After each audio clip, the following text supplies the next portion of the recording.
ಶ್ರೀ ಗುರು ರಾಘವೇಂದ್ರ ಸ್ವಾಮಿ ಜ್ಯೋತಿಷ್ಯ. ಮಂತ್ರಾಲಯದಲ್ಲಿ ತಮ್ಮ ತಪೋಶಕ್ತಿಯಿಂದ ವಾಕ್ಯ ಸಿದ್ಧಿ ಮಂತ್ರಸಿದ್ಧಿ ಪಡೆದಿರುವ ಪಂಡಿತ್ ಶ್ರೀ ಅಪ್ಪಟಾಚಾರ್ಯರು ತಾಂತ್ರಿಕ ಜ್ಯೋತಿಷ್ಯರು. ಶ್ರೀ ಸಾಯಿಬಾಬಾ ಹಾಗೂ ರಾಘವೇಂದ್ರ ಸ್ವಾಮಿಯ ಆರಾಧಕರು. ನಿಮ್ಮ ಸಮಸ್ಯೆಗಳ ಪರಿಹಾರಕ್ಕೆ ಇಲ್ಲಿದೆ ದಿವ್ಯ ಮಾರ್ಗ. ಡಿವೋರ್ಸ್ ಪ್ರಾಬ್ಲಮ್, ಅನಾರೋಗ್ಯ, ಪ್ರೇಮ ವಿಚಾರ, ಸಂತಾನ, ಸಾಲಬಾಧೆ, ಕೋರ್ಟ್ ಕೇಸ್, ವ್ಯಾಪಾರ, ಮಾಟ ಮಂತ್ರ ತಡೆ, ಶತ್ರುಕಾಟ, ಕೌಟುಂಬಿಕ ಕಲಹ, ಇನ್ನೂ ನಿಮ್ಮ ನಿಗೂಢ ಗುಪ್ತ ಸಮಸ್ಯೆಗಳಿಗೆ ಶ್ರೀ ರಾಘವೇಂದ್ರ ಸ್ವಾಮಿಯ ಮೂಲ ಬೃಂದಾವನ ರಹಸ್ಯ ಬಲಿಷ್ಠ ಪೂಜಾ ಶಕ್ತಿಯಿಂದ ಕೆಲವೇ ದಿನಗಳಲ್ಲಿ ಶಾಶ್ವತ ಪರಿಹಾರ ಶತಸಿದ್ಧ. ವಿಶೇಷ ಸೂಚನೆ: ಅಲ್ಲಿ ಇಲ್ಲಿ ಕೇಳಿ ಎಲ್ಲೂ ಪರಿಹಾರವಾಗದ ನಿಮ್ಮ ಸರ್ವ ಸಮಸ್ಯೆಗಳಿಗೆ ಇಲ್ಲಿದೆ ದಿವ್ಯ ಮಾರ್ಗ. ನಂಬಿಕೆಟ್ಟವರಿಲ್ಲವೋ ಈ ರಾಯರ.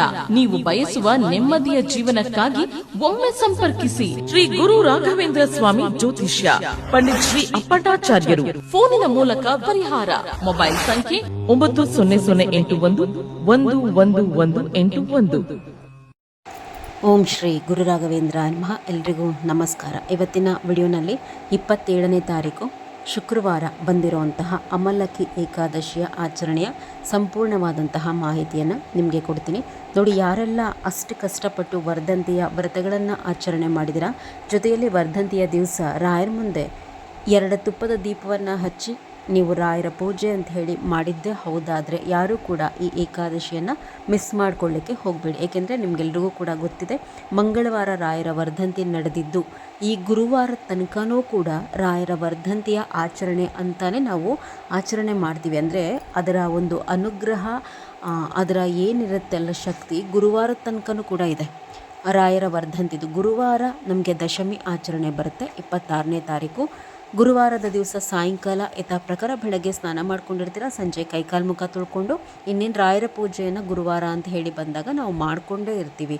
ಹಾಗಾಗಿ ಸಾಯಂಕಾಲ 5:15ರಿಂದ 5:30 ಒಳಗಡೆ ನೀವು ಈ ಏಕಾದಶಿ ಆಚರಣೆ ಮಾಡುವಂತಹ ಸಂಕಲ್ಪವನ್ನು ಮಾಡ್ಕೋಬೇಕು. ಅಂದರೆ ಬಲಗೈಯಲ್ಲಿ ಸ್ವಲ್ಪ ಅಕ್ಷತೆ, ಹಳದಿ ಅಕ್ಷತೆ ಮತ್ತು ತುಳಸಿ ಅಥವಾ ಹೂವನ್ನು ಇಡ್ಕೊಂಡು ನಿಮ್ಮ ಯಾವ ಕಷ್ಟ ಪರಿಹಾರಾರ್ಥವಾಗಿ ಈ ಏಕಾದಶಿಯನ್ನು ಆಚರಣೆ ಮಾಡಲಿಕ್ಕೆ ಹೊರಟಿದ್ದೀರಾ ಅಂಥೇಳಿ ರಾಯರ ಬಳಿ ಹೇಳ್ಕೋಬೇಕು. 3 ದಿವಸಗಳ ಏಕಾದಶಿಯನ್ನು ಆಚರಣೆ ಮಾಡ್ತೀನಿ ಅಂಥೇಳಿ ದಶಮಿಯ ದಿವಸ ನೀವು ಸಂಕಲ್ಪ ಮಾಡ್ಕೋಬೇಕು. ಇನ್ನು ಆವತ್ತಿನ ದಿವಸ ರಾತ್ರಿ ಸಿಹಿ ಅವಲಕ್ಕಿ ಮಾತ್ರ ನೀವು ಸೇವನೆ ಮಾಡಬೇಕು. ಅನ್ನ ಎಲ್ಲ ಊಟ ಮಾಡಲಿಕ್ಕೆ ಬರೋದಿಲ್ಲ, ಚಾಪೆ ಮೇಲೆ ಮಲ್ಕೋಬೇಕು. ಶುಕ್ರವಾರ ಏಕಾದಶಿ ಆಚರಣೆ ಬಂದಿರೋಂತಹದ್ದು. ನಿಮಗೆ ದೀಪ ಹಚ್ಚಲಿಕ್ಕೆ ಶುಭ ಸಮಯ ಅವತ್ತಿನ ದಿವಸ ಅಂತ ಹೇಳಿ ನೋಡೋವಂಥದ್ದಾದರೆ 5:10 5:55 ತನಕ ಕೂಡ ಶುಭ ಇದೆ. ಇನ್ನು ಯಾವ ರೀತಿ ಏಕಾದಶಿ ಪೂಜೆ? ಮನೆಯೆಲ್ಲ ಸ್ವಚ್ಛ ಮಾಡ್ಕೋಬೇಕಾಗುತ್ತೆ, ನೀಟಾಗಿ ನೆಲ ಒರೆಸ್ಕೋಬೇಕು, ಬಾಗಿಲು ಮುಂದೆ ನೀರೆಲ್ಲ ಹಾಕ್ಕೊಂಡು ರಂಗೋಲಿ ಹಾಕ್ಕೊಂಡು ಪೂಜೆಗೆ ದೇವರ ಮನೆಯಲ್ಲಿ ಯಾವ ರೀತಿ ಸಿದ್ಧ ಮಾಡ್ಕೋತೀರೋ ಆ ರೀತಿ ಸಿದ್ಧ ಮಾಡ್ಕೊಳ್ಳಿ. ರಾಯರ ಫೋಟೋವನ್ನು ಒರೆಸ್ಕೊಳ್ಳಿ. ಶ್ರೀಮನ್ನಾರಾಯಣನ ಪೂಜೆಯನ್ನು ಮರಿಬಾರ್ದು. ಏಕಾದಶಿ ಅಂತಂದಾಗ ನಾವು ಮಾಡಬೇಕಾಗಿರೋದೇ ಶ್ರೀಹರಿಯ ಆರಾಧನೆ. ರಾಯರು ಕೂಡ ಶ್ರೀಹರಿಯ ಆರಾಧಕರು. ಅವತ್ತಿನ ದಿವಸ ಶ್ರೀಹರಿಯ ಹೆಸರಿನಲ್ಲಿ ಅವರ ಜಪ ಧ್ಯಾನಗಳನ್ನು ಮಾಡ್ತಾ ನಿರ್ಜಲವಾದಂತಹ ಉಪವಾಸ ಇರ್ತಾರೆ. ಅಂದರೆ ಒಂದು ಹನಿ ನೀರು ಕೂಡ ರಾಯರು ಅವತ್ತಿನ ದಿವಸ ಸೇವನೆ ಮಾಡೋದಿಲ್ಲ. ಆ ತಪೋಶಕ್ತಿಯನ್ನೇ ಅವರು ನಮಗೆ ಧಾರೆ ಎರೆಯುವಂತಹದ್ದು. ಅಷ್ಟೆಲ್ಲ ಕಷ್ಟಪಟ್ಟು ರಾಯರು ಉಪವಾಸವನ್ನು ಮಾಡ್ತಾರೆ. ಪ್ರತಿನಿತ್ಯ ಅರೆಕ್ಷಣವೂ ಕೂಡ ಬಿಡದಲೆ ಶ್ರೀಹರಿಯ ಧ್ಯಾನವನ್ನು ಮಾಡಿ ಆ ಪುಣ್ಯವನ್ನು ಸಂಪಾದನೆ ಮಾಡ್ತಾರೆ. ಆ ಪುಣ್ಯವನ್ನು ಅವರು ಇಟ್ಕೊಳ್ಳೋದಿಲ್ಲ. ಅದೆಲ್ಲವನ್ನು ನಾವು ಏನು ಕಷ್ಟ ಅಂತ ಹೇಳಿ ರಾಯರ ಬಳಿ ಕೇಳಿಕೊಂಡು ಅವರಿಂದ ಒಳಿತನ್ನು ಮಾಡ್ಕೋತೀವಲ್ವ, ನಮ್ಮ ಒಳಿತಿಗಾಗಿ ಅವರ ಆ ತಪೋಶಕ್ತಿಯ ಫಲವನ್ನು ಏನು ಸಂಚಯನ ಮಾಡಿಟ್ಕೊಂಡಿರ್ತಾರೆ ನಮಗಾಗಿ ರಾಯರು ವ್ಯಯ ಮಾಡ್ತಾರೆ. ಅಂತಹ ಮಹಾನುಭಾವರು ರಾಯರು. ಅವರೇ ಅಷ್ಟು ಆರಾಧಿಸುವಾಗ ನಾವು ಹರಿಯ ಆರಾಧನೆ ಮಾಡ್ದಲೇ ಕೇವಲ ರಾಯರನ್ನು ಪೂಜಿಸುವಂತಹದ್ದು ತರವಲ್ಲ. ಹೀಗಾಗಿ ಫೋಟೋ ಇಲ್ಲ, ವಿಗ್ರಹ ಇಲ್ಲ, ಏನು ಮಾಡಬೇಕು ಅಂತಂದರೆ ತಗೋಬೇಕು. ಒಂದು ಚಿಕ್ಕದಾದರೆ ಯಾವ ಸ್ವರೂಪ ತಗೋಬೇಕು ಅಂತಂದರೆ ವೆಂಕಟೇಶ್ವರ ಸ್ವಾಮಿದು ತಗೊಳ್ಳಿ. ರಾಯರು ಬಹಳ ಪ್ರೀತಿಯಿಂದ ಆರಾಧಿಸುವಂತಹ ಸ್ವರೂಪ ಅದು. ಒಂದು ಚಿಕ್ಕ ಫೋಟೋನಾದರೂ ಇಟ್ಕೊಳ್ಳೇಬೇಕು ರಾಯರ ಪೂಜೆಯನ್ನು ಮಾಡುವಂತಹವರು. ಆ ಸ್ವರೂಪದ ಫೋಟೋವನ್ನು ಒರೆಸ್ಕೋಬೇಕು. ಬಹಳ ಭಕ್ತಿಯಿಂದ ಗಂಧ, ಅರಿಶಿಣ, ಕುಂಕುಮ, ಗೆಜ್ಜೆ ವಸ್ತ್ರವನ್ನು ಏರಿಸ್ಕೋಬೇಕು. ಶುಕ್ರವಾರ ಶ್ರೀಮನ್ನಾರಾಯಣನ ಸ್ವರೂಪದ ಫೋಟೋಗೆ ಸ್ವಲ್ಪ ತುಳಸಿ, ಏನು ಹೂಗಳಿದೆ ಇಟ್ಕೊಂಡು ಒಂದು ಮಣ್ಣಿನ ದೀಪಕ್ಕೆ ತುಪ್ಪ ಹಾಕಿ ಉದ್ದವಾದಂತಹ ಬತ್ತಿಯನ್ನು ಹಾಕ್ಕೊಂಡು ಆ ದೀಪಕ್ಕೂ ಅರಿಶಿಣ ಕುಂಕುಮ ಎಲ್ಲ ಇಟ್ಟು ಒಂದು ಹೂವನ್ನು ಇಟ್ಟು ಹಚ್ಕೊಳ್ಳೋದಕ್ಕೆ ಸಿದ್ಧ ಮಾಡಿ. ಇನ್ನು ರಾಯರ ಮುಂದೆ ನೀರು ಕೂಡ ಇಡಬಾರ್ದು ಅವತ್ತಿನ ದಿವಸ. ಕೆಲವರೆಲ್ಲ ಭಾಳ ತಪ್ಪು ಮಾಡ್ತೀರಾ, ರಾಯರ ಮುಂದೆ ನೀರು ಇಡ್ತೀರಾ ಏಕಾದಶಿ ದಿವಸ. ಏನನ್ನು ಕೂಡ ಇಡಬೇಡಿ. ರಾಯರಿಗೆ ಗಂಧ ಸಮರ್ಪಣೆ ಮಾಡಿ ತುಳಸಿಯನ್ನು ಮಾತ್ರ ಹಾಕಿ. ದಯಮಾಡಿ ಯಾರೂ ಕೂಡ ಏಕಾದಶಿಯ ದಿವಸ ಮಾರುಗಟ್ಟಲೆ ತುಳಸಿಯನ್ನು ರಾಯರಿಗೆ ಹಾಕಿ ಅಲಂಕಾರ ಮಾಡಬಾರ್ದು, ದೋಷ ಬರುತ್ತೆ. ಕೇವಲ ಒಂದು ಎಳೆ ಹಾಕಿದ್ರೆ ಸಾಕು, ಇಲ್ಲ ಸ್ವಲ್ಪ ತುಳಸಿ ಇಟ್ಟರೂ ಕೂಡ ಸಾಕಾಗುತ್ತೆ. ಅವತ್ತಿನ ದಿವಸ ನಾವು ಅಲಂಕಾರ ಮಾಡಬಾರ್ದು. 2 ದೀಪವನ್ನು ರಾಯರ ಮುಂದೆ ತುಪ್ಪದಲ್ಲಿ ಹಚ್ಕೊಳ್ಳೋದಕ್ಕೆ ಸಿದ್ಧ ಮಾಡ್ಕೋಬೇಕು. ದೀಪ ಹಚ್ಚಿದ್ದಾದಮೇಲೆ ಮತ್ತೆ ಏಕಾದಶಿಯ ಸಂಕಲ್ಪ, ಅಂದರೆ ಯಾವ ಕಾರಣಾರ್ಥವಾಗಿ ನೀವು ಏಕಾದಶಿ ಮಾಡ್ತಾ ಇದ್ದೀರಾ ಅಂತ ಹೇಳಿ ಮತ್ತೆ ಸಂಕಲ್ಪವನ್ನು ಮಾಡ್ಕೋಬೇಕು. ಇದಾದ ನಂತರ ಧೂಪವನ್ನು ತೋರಿಸಿ ಸ್ತೋತ್ರ ಸೇವೆ ಅಂತ ಹೇಳಿ ಬಂದಾಗ ಮೊದಲು ವಿಷ್ಣುವಿನ ಅಷ್ಟೋತ್ತರವನ್ನು ಹೇಳ್ಕೊಳ್ಳಿ. ಏನೂ ಬರಲ್ವಾ ಅಷ್ಟೋತ್ತರ ಹೇಳ್ಕೊಳ್ಳೋದಕ್ಕೆ, ಓಂ ನಮೋ ನಾರಾಯಣಾಯ ಅಂಥೇಳಿ ಒಂದು 108 ಬಾರಿ ಪ್ರಾರ್ಥನೆ ಮಾಡ್ಕೊಳ್ಳಿ. ಅವರ ಹತ್ರ ಕೂಡ ನಿಮ್ಮ ಕಷ್ಟಗಳನ್ನು ಹೇಳ್ಕೋಬೇಕು, ಒಳ್ಳೆಯದಾಗತ್ತೆ. ಇದಾದಮೇಲೆ ರಾಯರ ಅಷ್ಟೋತ್ತರವನ್ನು ಹೇಳ್ಕೊಳ್ಳುವಂತಹದ್ದು, ರಾಯರ ಅಕ್ಷರಮಾಲಿಕಾ ಸ್ತೋತ್ರವನ್ನು ಹೇಳ್ಕೊಳ್ಳುವಂತಹದ್ದನ್ನು ಏಕಾದಶಿಯ ದಿವಸ ಮಾಡಿ. ಇನ್ನು ಉಪವಾಸ ಅಂಥೇಳಿ ಬಂದಾಗ ಹೆಣ್ಣು ಮಕ್ಕಳು ನೀರು ಕುಡಿದಲೇ ಉಪವಾಸ ಮಾಡಬೇಡಿ.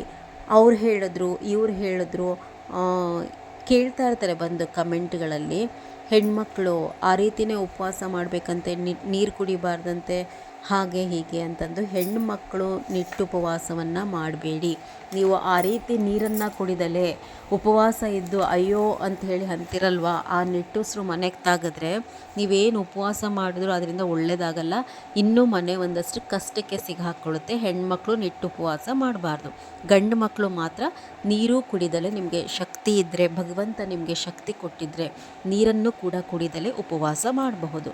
ಇಲ್ಲ ನಮಗೆ ಅಷ್ಟೆಲ್ಲ ಅನುಕೂಲವಿಲ್ಲ, ಕೆಲಸಗಳಿಗೆ ಹೋಗಬೇಕು, ಕೆಲಸದ ಒತ್ತಡ ಇರುತ್ತೆ ಅನ್ನುವಂಥವರು ಹಾಲು, ಹಣ್ಣು, ನೀರನ್ನು ತಗೋಬೋದು ಗಂಡು ಮಕ್ಕಳು ಕೂಡ. ಉಪವಾಸ ಸಂಪೂರ್ಣವಾಗಿ ಮಾಡ್ತೀನಿ ಅನ್ನುವಂಥವರು ರಾತ್ರಿ 8 ಗಂಟೆ ತನಕ ಉಪವಾಸವಿದ್ದು, ಹೆಣ್ಮಕ್ಳು 8 ಗಂಟೆಗೆ ಸಿಹಿ ಅವಲಕ್ಕಿ ಅಥವಾ ಉಪ್ಪಿಟ್ಟು ಗಂಡಸರು ಕೂಡ ಮಾಡಿಕೊಂಡು ತಿನ್ನಬಹುದು. ಇಲ್ಲ ಶಕ್ತಿ ಇದೆ ನಮಗೆ ಮಾರನೇ ಬೆಳಗ್ಗೆ ತನಕನೂ, ಅಂದರೆ ದ್ವಾದಶಿ ತನಕನೂ ಉಪವಾಸ ಇರ್ತೀವಿ ಅನ್ನುವಂತಹದ್ದಾದರೆ ಏಕಾದಶಿಯ ದಿವಸ ರಾತ್ರಿ ಕೂಡ ಕೇವಲ ಒಂದು ಸ್ವಲ್ಪ ಹಾಲು, ಹಣ್ಣು ಏನಾದರೂ ತಗೊಂಡು ನೀವು ಚಾಪೆ ಮೇಲೆ ಮಲ್ಕೊಂಡು ಏಕಾದಶಿಯ ದಿವಸದ ಕಥೆಯನ್ನು ಕಳಿಬಹುದು. ಇದಿಷ್ಟು ಏಕಾದಶಿಯ ಆಚರಣೆ.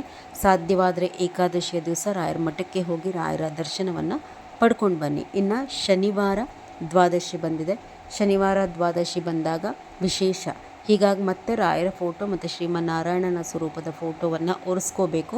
ಮತ್ತೆ ಗಂಧವನ್ನು ಹಚ್ಕೊಂಡು ಏಕಾದಶಿಯ ದಿವಸ ಏನೆಲ್ಲ ದೀಪ ಹಚ್ಚಿರ್ತೀರೋ ಅದೇ ಸಂಖ್ಯೆಯ ದೀಪಗಳನ್ನು ಅವತ್ತೂ ಕೂಡ ತುಪ್ಪವನ್ನು ಹಾಕ್ಕೊಂಡೇ ಹಚ್ಕೊಳ್ಳಿ. ಏಕಾದಶಿಯ ದಿವಸ ಯಾವ ಸ್ತೋತ್ರಗಳನ್ನು ಹೇಳ್ಕೊಂಡಿರ್ತೀರ ಅದೇ ಸ್ತೋತ್ರವನ್ನು ಹೇಳ್ಕೊಳ್ಳಿ. ಮರೀದಲೆ ಮೊದಲು ಏಕಾದಶಿಯ ದಿವಸನೂ ಕೂಡ ಮತ್ತು ದ್ವಾದಶಿಯ ದಿವಸನೂ ಕೂಡ ತುಳಸಿ ಪೂಜೆ ಮೊದಲು ಮಾಡಿ ಹೆಣ್ಮಕ್ಳು ತುಳಸಿ ಗಿಡದ ಮುಂದೆ ದೀಪ ಹಚ್ಚಿನೇ ದೇವರ ಮನೆಯ ಕಾರ್ಯಗಳನ್ನು ಮಾಡ್ಕೋಬೇಕು. ಇನ್ನು ಸ್ತೋತ್ರ ಸೇವೆ ಆದಮೇಲೆ ನೈವೇದ್ಯ ಸಮೇತ 6:30 ಒಳಗಡೆ ದ್ವಾದಶಿ ಪೂಜೆ ಮುಗಿದು ಹೋಗಬೇಕು. ಅಂದರೆ ನಿಮ್ಮ ಕೈಲಿ ಏನಾಗುತ್ತೆ ನೈವೇದ್ಯವನ್ನು ಮಾಡಿ ಭಗವಂತನಿಗೆ ಸಮರ್ಪಣೆ ಮಾಡಿ ಮಹಾಮಂಗಳಾರತಿ ಮುಗಿಸ್ಕೊಳ್ಳಿ. ನೀವು 8:15 ಬೆಳಗ್ಗೆ ಹೇಳ್ತಾ ಇರೋದು, ಬೆಳಗ್ಗೆ 8:15 ನಂತರ ನೀವು ಊಟವನ್ನು ಮಾಡಬಹುದು. ಕೆಲವೊಂದು ಕುಟುಂಬಗಳಲ್ಲಿ ನಡೆಸಿರ್ತಾರೆ ದ್ವಾದಶಿಯ ದಿವಸ ಒಪ್ಪತ್ತು ಅಂತ ಹೇಳಿ ಮಾಡ್ತಾರೆ. ಕಮೆಂಟಲ್ಲಿ ಕೇಳ್ತೀರ ದ್ವಾದಶಿ ದಿವಸನೂ ಉಪವಾಸ ಮಾಡಬೇಕಾ ಅಂತಂದು. ಅದೆಲ್ಲವೂ ಕೂಡ ಬೇಡ. ನೀವು ಹೇಗೆ ಪ್ರಕಾರ ಬೆಳಗ್ಗೆ ಮಧ್ಯಾಹ್ನ ರಾತ್ರಿ ಊಟ ಮಾಡ್ತಿರೋ ಮಾಡಿ. ಕೆಲವೊಂದು ಕುಟುಂಬಗಳಲ್ಲಿ ಅವ್ರು ನಡೆಸ್ಕೊಂಡು ಬಂದಿರೋ ಅಂತಹವರು ಹಿಂದಿನಿಂದ ಅವರು ಅದನ್ನು ಫಾಲೋ ಮಾಡ್ಕೋತಾರೆ. ನಾವು ಎಷ್ಟನ್ನು ಯಾವ ರೀತಿ ಮಾಡಬೇಕೋ ಆ ರೀತಿ ಮಾಡ್ಕೊಂಡು ಹೋದರೆ ಸಾಕು. ನಾವು ಹೊಸದಾಗಿ ಕೆಲವೊಂದು ಪರಿಪಾಠಗಳನ್ನು ಪ್ರಾರಂಭ ಮಾಡಿದ್ರೆ ಅದೇ ರೀತಿ ನಡೆಸ್ಕೊಂಡು ಹೋಗಬೇಕಾಗತ್ತೆ, ಅದರ ಅವಶ್ಯಕತೆ ಇಲ್ಲ. ಇದಿಷ್ಟು ಈ ಏಕಾದಶಿಯ ಬಗ್ಗೆ ಇನ್ಫಾರ್ಮೇಷನ್ ಇಷ್ಟ ಆಗಿದೆ ಅಂತ ಹೇಳಿ ಭಾವಿಸ್ತೀನಿ. ಎಲ್ರಿಗೂ ಕೂಡ ನಮಸ್ಕಾರ.